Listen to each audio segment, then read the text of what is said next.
Hello, storytellers. I'm writer and artist Lex Lanc, and this is Creator's Cut, the series where I will be detailing my creative journey towards publication for my fantasy series and more. Today's the first episode, and I'm going to be talking a little bit about my creative past and what led me to here.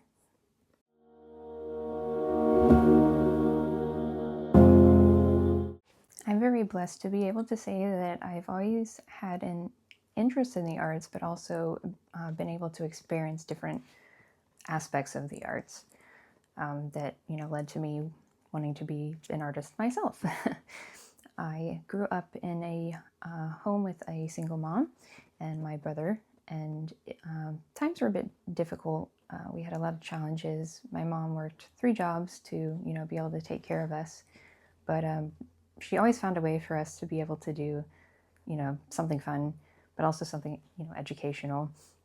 When it comes to the arts, because she loves the arts as well, if there was a free art show, she would find it and we would go.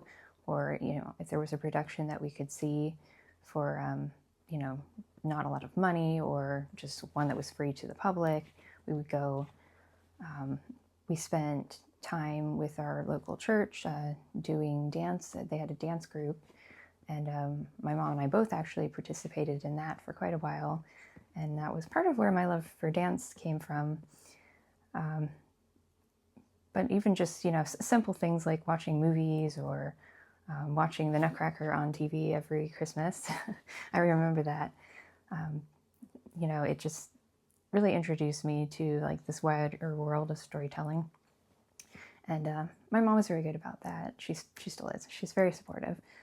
But I remember when I was younger, most of my childhood just being involved in something artistic, whether it was drawing or dance. As I said, we actually were able to work with my school when I was growing up. I went to a private school, which here in the US, that means that it was literally private, not part of the state, but I was on a scholarship. My mom actually worked there, so I was kind of the odd kid out. But we were able to be part of the drama department there. My mom was friends with the director of the plays, the school plays. So from the time I was small, I was able to be involved in that. And my brother actually worked with us on some of the productions too.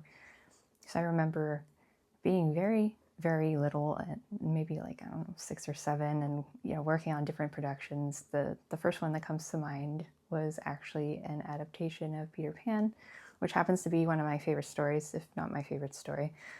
It's just kind of weird and silly, and I love it. But I remember being able to work the spotlight, which in the show is used not only to highlight the actors, but also to play the role of Tinkerbell. So I was this, little 6, 7-year-old operating this huge spotlight because we only had so many people, working the background, the stage hands and whatnot. It was a small school. So things like that really just introduced me to the world of not only theater in this case, but the world of storytelling and the different ways that it could be implemented. I also was able to, I mentioned the Nutcracker beforehand. It's one of my favorite ballets, but I did grow up watching it on TV with my mom, and my brother probably slightly unwillingly. But I always loved it. I loved, the dancers, the costumes, the just the flowing beauty of ballet. I was able to do ballet as I got older. Again, thanks to my mom, making sure that, hey, I want to make sure, you can dance if you want to. For a while, it was actually a dream of mine to go to New York and be part of the New York City Ballet, or one of the companies there. And actually, through the years, I was able to work towards that. But one year, I actually was able to participate in the Nutcracker, our local Nutcracker. That was the first major production I had ever done, actually on, like a real stage, not, at the school or anything like that. And I remember that being such a interesting experience, just being able to work with different people and see what it's like to not only put on, a small-time production like at your local school or church or wherever, but to put on a major production with all the costumes. And actually, I was able to perform in the same theater that my mom performed in when she was younger, and she did dance, so that was pretty amazing. And just meeting different people, seeing all the companies work together, because our particular production was multiple companies coming together to stage the Nutcracker. And that was really a dream come true and kind of pushed me towards more wanting to do ballet professionally. And so I kept working towards that, and I actually got pretty far. Like I said, I ended up working with a company that, when I was still fairly young, but I ended up working with a company that had ties to New York, so I was actually supposed to go to New York and perform, but unfortunately I had an injury, a bad injury that meant I really couldn't do ballet like professionally or even really regularly or to the point that I did before. And so that was kind of difficult to swallow. I had this dream since I was little. I'd always loved performing arts. I wanted to do, something in the arts in general. I say performing arts, but really I just love the arts in general. If you saw my previous video about what this channel is for, it's all about storytelling, and I love storytelling and always have. And so I knew from the time I was little I wanted to be a storyteller of some kind. But one of my first particular things that I went towards was dance. So I had wanted to be a ballerina for forever. And I actually wrote a poem in, I think, first grade for a project about, like, what do you want to do when you get older? What do you want to be? And that was one of the things. And so I was so close to coming to, actually fulfilling that dream. But then I had the injury, and I just realized, it wasn't really what was meant to happen. Might sound a little weird, but I just, at the time, was like, okay, this is frustrating, and it was heartbreaking. It was heartbreaking because I'd been working towards it for years. At that point, starting from when I was little and, our church dance group to going up to there. But at the time I got a sense that it was just, not the thing. It was like a blessing in disguise. And it did end up being, very much a blessing in disguise, because at the time, even though it was difficult to say, oh, okay, I'm not going to be able to dance like I thought I was going to, I had already, at that point, sort of started thinking about being a writer. I liked writing from the time I was young, too. I kind of just did everything from the time I was young, whatever I could do, dancing, performing, on stage and in theater, but also writing, too. I actually finished my first novel when I was 12, and I just kept writing after that, and I just really liked it. I like putting words together.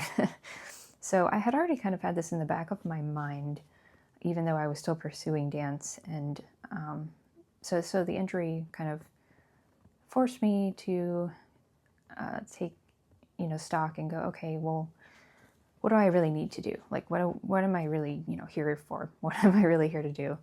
And writing had already been kind of on the back burner. And yes, I'd worked so hard to get to this point with dance, but I kind of knew instinctually at the same time that, oh, this is happening for a reason. Like, I almost had already thought in my mind that, like, well, I want to write instead, or you can't dance forever. It's like, being a sports player, like doing basketball or baseball or whatever. You can't do it forever. It just takes too big of a toll on your body. So I had already been thinking, like, well, after I, finish with ballet, then I will write. But that became the forefront after that point. And I'm moving forward from there. I also did some more acting, more, stage productions. When I couldn't really, like, do ballet as much anymore, I kind of transitioned to you know, the musical theater a little bit. You're still dancing, but it is not quite the same. And so I thought about pursuing that too, but I think we all go back and forth of, you know, what do I want to do? There are so many options. Is this still, you know, viable? Is this still like something I can accomplish? So I just tried everything out until the point where I settled on writing. And that was when I was about 17, 18. And I actually started looking at publication. Because of course, you know, if you write a book, you naturally want to publish it. If you want to pursue that as a career. And that's what I had, you know, decided and kind of been steered towards. I was like, no, this is the right thing. So I started working on a series. It was a fantasy series, and I actually began querying it, and that's an inquiry letter, as we should say. You send out to agents if you were looking at traditional publications, saying like, hey, this is my story, this is what it's about, and then, you know, if they're interested, they'll contact you and, you know, read through the story, and you go from there. So I had actually started that process when I was about, you know, again, we'll just say 18. I think 18 was probably more of the date, the actual, you know, setting, but 17, 18, somewhere in there. Once I had, you know, realized I can't dance as I wanted to, and I kind of was getting off the point of I want to do theater. Even though I really love it, I love being on the stage and seeing everything come together, all the sets be built, and, you know, all the musical numbers if it's a musical, and just practicing. I loved the long hours of practice. Even for dance too, rehearsals, you know, rehearsals take forever. They take all day, you know, multiple days. You live there basically. And I actually really loved that. It was exhausting, but it was so much fun. So, but I had stepped aside from that at this point pretty much and said, okay, you know, I want to pursue writing. I still kind of had it as like a little bit of a back burner at that point. I was looking at some other options, you know, at schools and colleges and whatnot. But I had still decided that, hey, I want to, you know, be a writer. I feel like I need to do this. So I had sent out the query letters, and was, you know, waiting for information back and just kind of seeing like how do I pursue this, because I didn't know anyone in publishing at that point. I had met one agent when I was younger, when I finished my manuscript, my original one, and, you know, we talked a little bit, but like I really didn't know anything about the publishing industry. And I was trying to learn. I'm very much somebody who will sit down and, you know, research and gather all of the information. That's just how my brain works. But yeah, I had looked at publications, so I was like, all right, what do I need to do to get this done? You know, what do I need to do to really start pursuing this? So I had sent out the query letters and heard back from different agents, and not gotten the response I wanted, of course, because, you know, naturally you just wanted somebody to say like, oh, this story is amazing, I want to pick it up and publish it and sell millions of copies, and et cetera, especially when, you know, you're that young, and you're going, oh, I want to, you know, I want to be successful, of course. But I did get good feedback. Everyone that I sent a letter to was very nice and encouraging and, you know, honest. That it wasn't what they were looking for, and it just, you know, kind of wasn't up to par, which I didn't really, I knew that, but didn't know that at the time, of course. Writing, like anything else, you get better at it as you go along. It's called a craft for a reason. So I still had a lot to learn, but I didn't, you know, really know that, or I sensed that, but of course, you know, being that young and starting out, I was just like, oh, well, okay, this, you know, this person's just not the person I need to work with, and I continued to try and improve my craft and the story and everything as I sent out more letters, and, you know, try to find a place for this manuscript. So at that time, I actually ended up, after the letters, I ended up transitioning to self-publishing. And this was, again, a little while back, and it was shortly after the self-publishing, boom, if you want to put it that way, where, the Kindle had first come out, and, the Nook and all the e-readers, and self-publishing was just this like big new thing, even though there technically is a history of it before that, but digitally it was a big new thing. And it was kind of, shaking the industry, and nobody really knew what was going on and what was going to be happening in the future. And I had other writers that I, had met who were older than me, who had started self-publishing, and were like, hey, if you can't get somebody traditionally, to work with you, or you can't find the right person, why not try this? You'll make more money, you can do your own thing, just, all of these, all of this advice, which it wasn't necessarily bad advice. It just was kind of advice for the time. Again, nobody really knew what was going on in the publishing industry. Things were just like very crazy.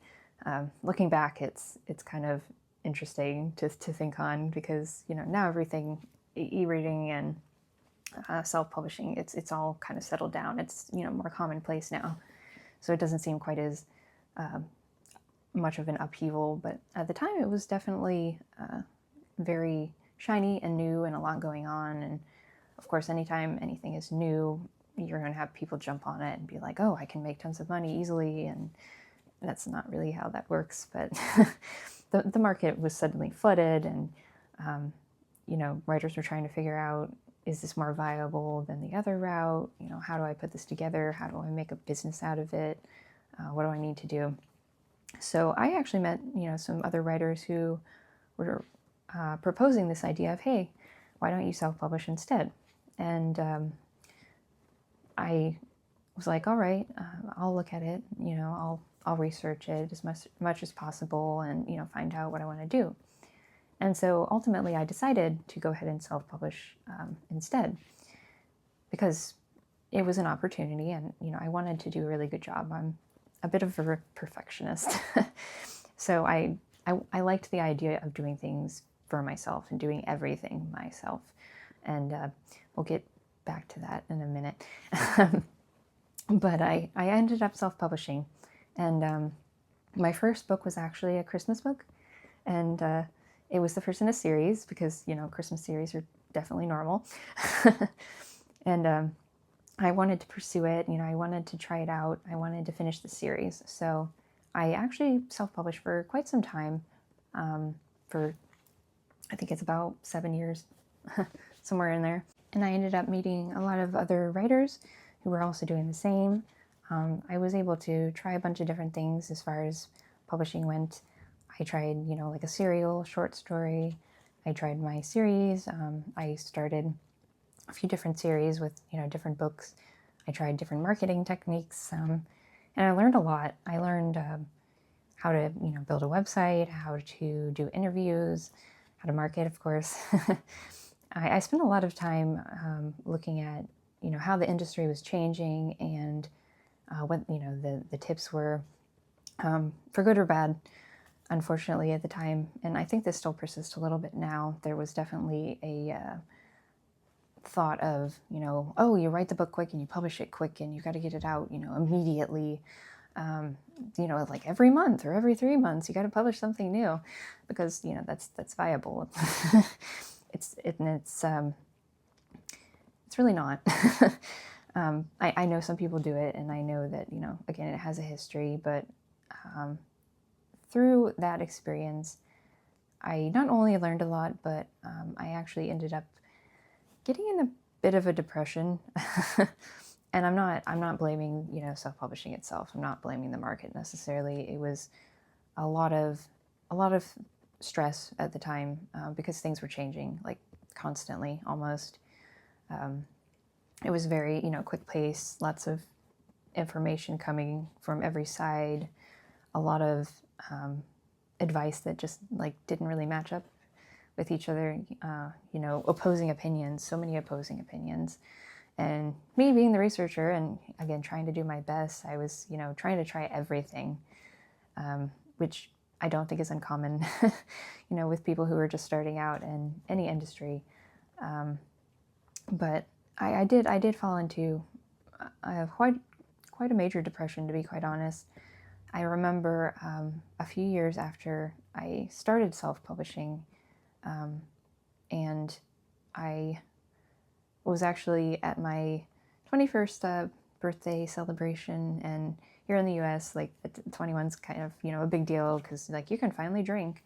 I'm not really someone who likes alcohol, but I remember going out. My brother actually took me out, and it was supposed to be like this big celebration, and we had fun. It wasn't that, but I think that was really when the depression just like sort of set in. I remember, going out and then coming home and just having this so heavy feeling regarding my work, particularly, and just where my life was, because, I again wanted to do everything well. I wanted to produce this, wonderful story, or these wonderful stories, for readers. I, wanted to make, these wonderful covers and just, all these things. Like I wanted everything to be perfect. I wanted it to be perfect for me, but I also wanted it, to be perfect for my readers and my audience, and, for the publishing world at large. I've always been somebody who has, like lots of dreams and big ideas, and I don't think that's a bad thing. That's a God-given trait that I just, I appreciate in myself and other people. But at the time, it kind of slid into, that perfectionistic thing where nothing was perfect, and I kind of couldn't accept that. And so it really did, it transitioned to depression, and I spent years there just struggling with writing, particularly, and again, where I was at. And I actually, there was quite a few years in between 21 and maybe 25 or so, where I actually didn't even like writing. Like I actually kind of hated it. And that's painful to say, even now. It was painful then. It was painful to admit. And but I hated it. I hated it. I hated everything that I was doing and that I was trying to do. And, the idea of sitting down and actually working was quite frustrating, and just something that gave me a lot of anxiety. And I continued to publish. I continued to write, but it was very slow. There was a year there at least where I didn't write anything. Like everything that I put to the page was just trash, in my opinion. And I'm not saying that now necessarily, but back then, I just, that was the feeling. Like I'd write, 10 pages and it was just awful. It was just so bad. And so I had to work through that. And I did slowly but surely work through it. But there were quite a few years where I really hated writing and what I was doing, and just kind of my choices, for publishing. And again, it wasn't really publishing. I have nothing against, the self-publishing. Like it works for some people really well, and I'm very happy to see that some writers have, blossomed from it. But I was just not one of those people. For me, it was too much, and it was a lot of pressure. And I had to work through that sense of I have to be perfect, and everything has to be perfect. And I had to really learn that, not everything's going to be perfect. I don't remember which writer it is, but I did hear a quote one time that this particular writer likes to aim for 80% happiness in their manuscript. I want to be 80% happy with it, not 100% happy with it, because 100% is not going to happen. But 80% is good. If I can get to 80%, I've made a good story. And so I had to learn to kind of back off and not be so hard on myself, and really reevaluate, why am I doing this? What is it that's making me hate doing this? How can I approach it differently? What can I do to remind myself of, why I set out on this journey in the first place? And it took years really to get through that.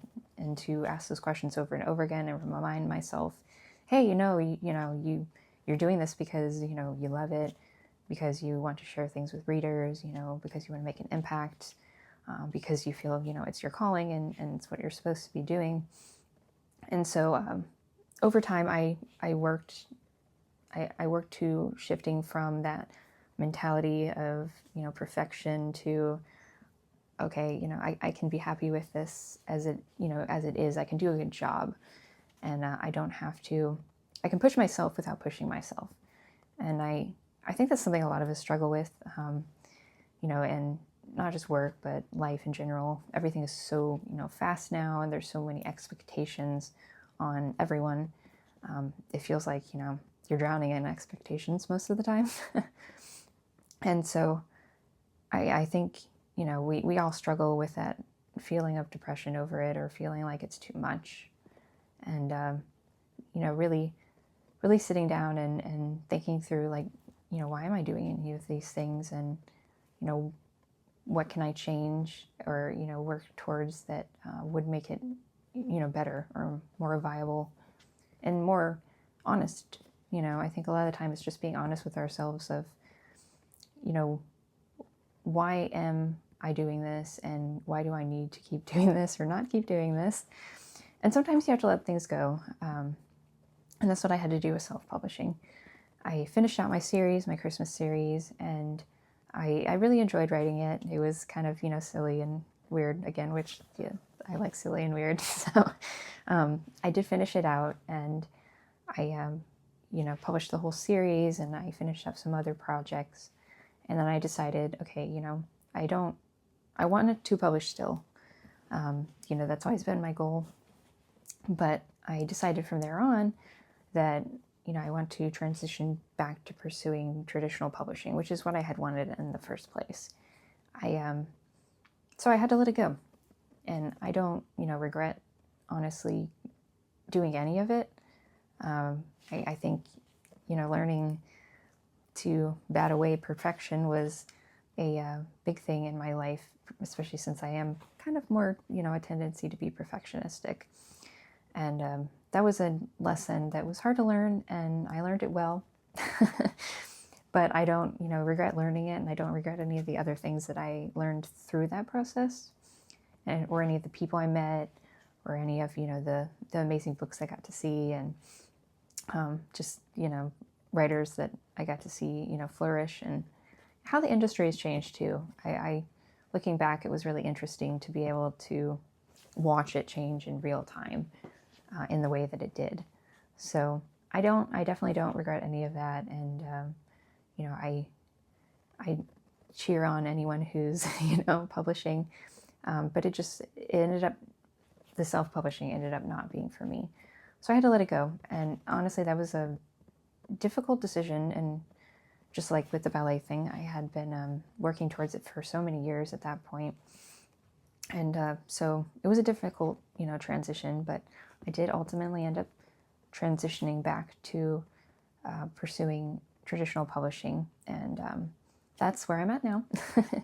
So when I started that transition again, I actually began writing a story that I will be talking about in the next video a little bit, my current series and my current project.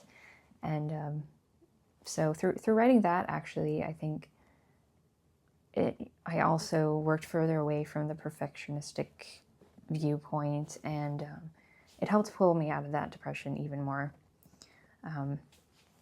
Sometimes I think all it takes is the right project, the right thing that you're really passionate about, that you are okay spending time on. Because, no matter what you're doing in life, something that's important to you, you're going to spend time on. It's like meeting a person, having a best friend. Like you can't really call them your best friend if you don't spend time with them, you don't talk to them, you don't listen to them. Stories, I think, are the same way. Anything you're doing is the same way. If it's important to you, you spend time on it. So definitely this story I have been working on for quite some time. It's been 9 years since I started it. And again, I'll talk about this more in the next video, but taking that time to really work through the story and perfect it and perfect the series, because I spent most of my time not only writing drafts of this story, but putting together all of the ideas for it. And it's fantasy. So, and, you know, very fantasy fashion. It has a lot of details. But I think working on this really helped me to be able to pursue my initial passion more, you know, reconnect with the things that really made me love writing in the first place, and things that made me want to be, you know, creative in the first place. And sometimes that can get lost, you know, again, no matter what you're doing, if you are trying to, you know, pursue it quickly, or to, you know, just get it done. That mentality that I had of, you know, not only perfectionism, but also, well, let's get it finished now. You know, you have to be quick. That can get lost. And when you're working things that way, your initial passion can get lost. So I think even though it's been some years since I stopped, you know, self-publishing, and I started working towards traditional publishing, and really just, again, looking at, you know, the market and how it changes, and the publishing industry in general, and learning more about my craft. That's important too.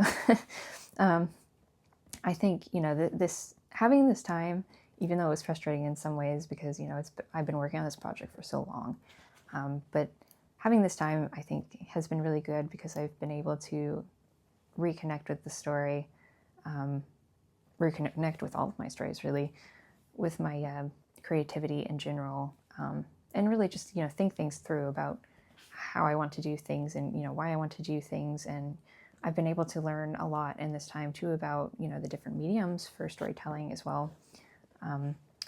I got into screenwriting and, you know, comics and illustrations more. So I'll talk about that, you know, again, a little bit more in the next video when I'm talking about this project particularly. But I think being able to slow down and really just work through things and work past that depression, and it didn't go away initially, even after I stopped publishing. It took quite some time. So this project has really saved me in a way, and I'm very grateful for it. And I'm grateful for the time that I was able to, you know, stop and work on it, and really work through it, and think it out, and, you know, make it what it is. Because even though it took time, I think it was another blessing in disguise. So I've been able to do a lot with the entertainment industry, you know, through my childhood and through my adult years thus far, leading up to now.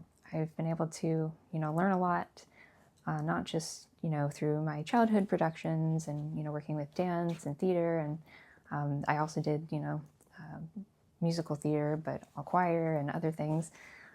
But into my adult years, I also, you know, learned so much about publishing, different things about, you know, screenwriting and film and comics and just different things, so many different things. I've been able to meet different people even in the industry as I worked through those, you know, 9 years that I've been working on this project.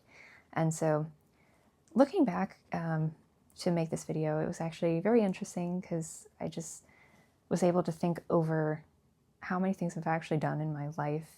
And I really couldn't even list them all here, even if I, you know, went by a bullet point clipboard. I couldn't, you know, list them all. There's just been so many surprising experiences that I've had and been able to have that I honestly didn't forget about, but kind of didn't think about until I was putting this video together. And it's amazing how many things in life, you know, come together over time to create this picture. It's like a story. It is a story. It's a story of your life, you know. But looking at it as like this, all these puzzle pieces now, you know, that I'm fitting it together and thinking, oh, what's my creative journey been? It's really amazing how many tiny pieces there are that just seemed kind of normal at the time or exciting, but, you know, I didn't think too much about what they would mean for the future. And now, you know, there's experiences that I'm using currently, and what I'm pursuing now, and, you know, what I'm doing, and I'm sure what I will be doing in the future that I just would never have thought of in the past, being part of my current, reality or my current projects. So I think it's very fascinating, and I think we could all do, to maybe take a few minutes and go, okay, what have I done in my life, and how can my past experiences help, shape my future, and how are they helping to shape my, current reality, and be very grateful for that, because everything is in place for a reason, and, we all end up using different experiences throughout our life. And I think that's, its own beautiful story. So this has been episode 1 of Creator's Cut. Thank you for watching, and I will see you in the next episode, where I will be talking more about my current project and the future that I have in mind for my creative universe. So I'll see you then. Thank you again.